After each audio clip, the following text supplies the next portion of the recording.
Hi everyone, welcome back. We are starting chapter 8 today, which is all about the cellular basis of reproduction and inheritance.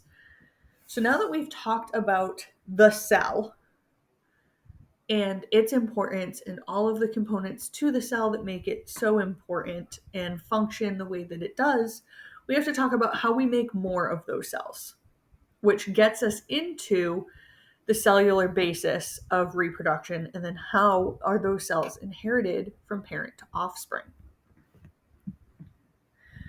So we're still working off our same objective where we will understand that all living things are composed of one or more cell, and those cells are related to the health, growth, development, and reproduction of the organism. We've talked about health and growth. We're going to touch upon growth a little bit more in this next series of videos, in addition to the development and reproduction of organisms. Chapter 8 is broken up into 3 different pieces. We're going to start with cell division and reproduction in this video. Our next 2 videos actually will be on the eukaryotic cell and mitosis, and then 2 additional videos on meiosis and crossing over. So let's start with cell division and reproduction. As always, here's our vocabulary for this component of our video. Cell division is the reproduction of a cell through the duplication of its genome and then the division of the cytoplasm. So cell division is broken up into 2 very distinct and different pieces. A chromosome, I'm sure you have all heard this term before, is a gene-carrying structure that is found in the nucleus of a eukaryotic cell and is most visible during the cellular divisions of mitosis and meiosis. And chromosomes consist of a very long DNA molecule. Some cells go through something called asexual reproduction. This is the creation of a genetically identical offspring by a single parent without the participation of the sperm or an egg. We see this most commonly in bacterium because they want all of their offspring to be genetically identical to them. Sexual reproduction is what most plants and animals go through. It's the creation of a genetically unique offspring by the fusion of 2 haploid gametes, or sperm and egg. This forms a diploid zygote that becomes a fetus, which becomes an offspring. Binary fission is a means of asexual reproduction in which a parent organism divides into 2 roughly equal genetically identical individuals that are almost or about the same size. So let's start by looking at cell division in all organisms and how they grow and develop. Organisms can only produce more of their own kind.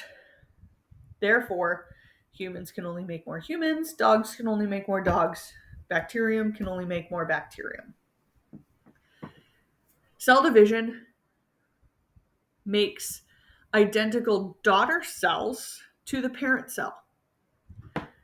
So we kind of start by looking at the big picture, right? Organisms can only make more of themselves. But that applies for cells as well. Cells, your skin cells, can only make more skin cells. Your stomach cells can only make more stomach cells. Your red blood cells can only make more red blood cells.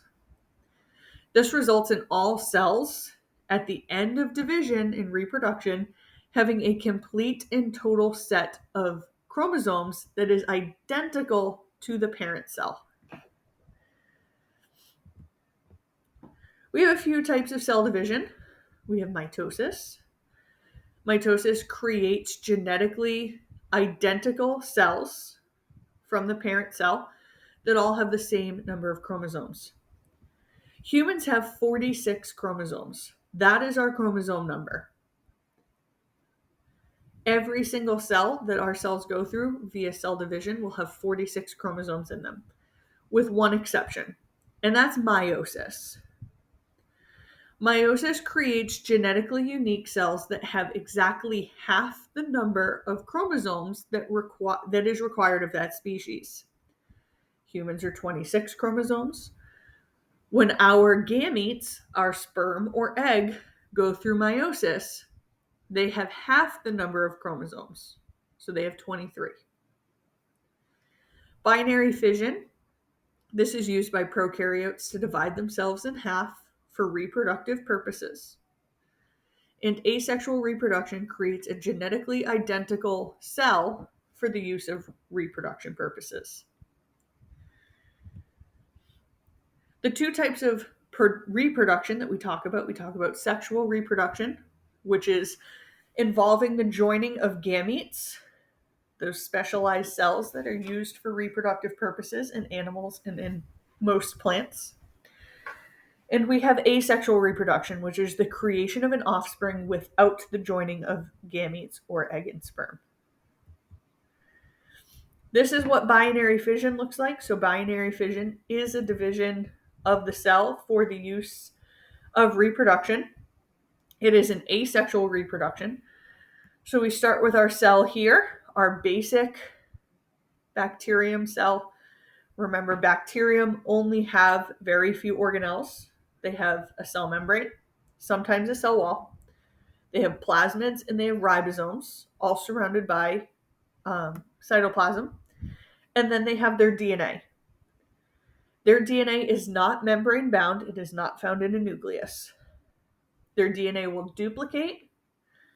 Their plasmid will duplicate. Plasmids attach to each of the DNA strands or their one chromosome as the cell begins to elongate and enlarge in.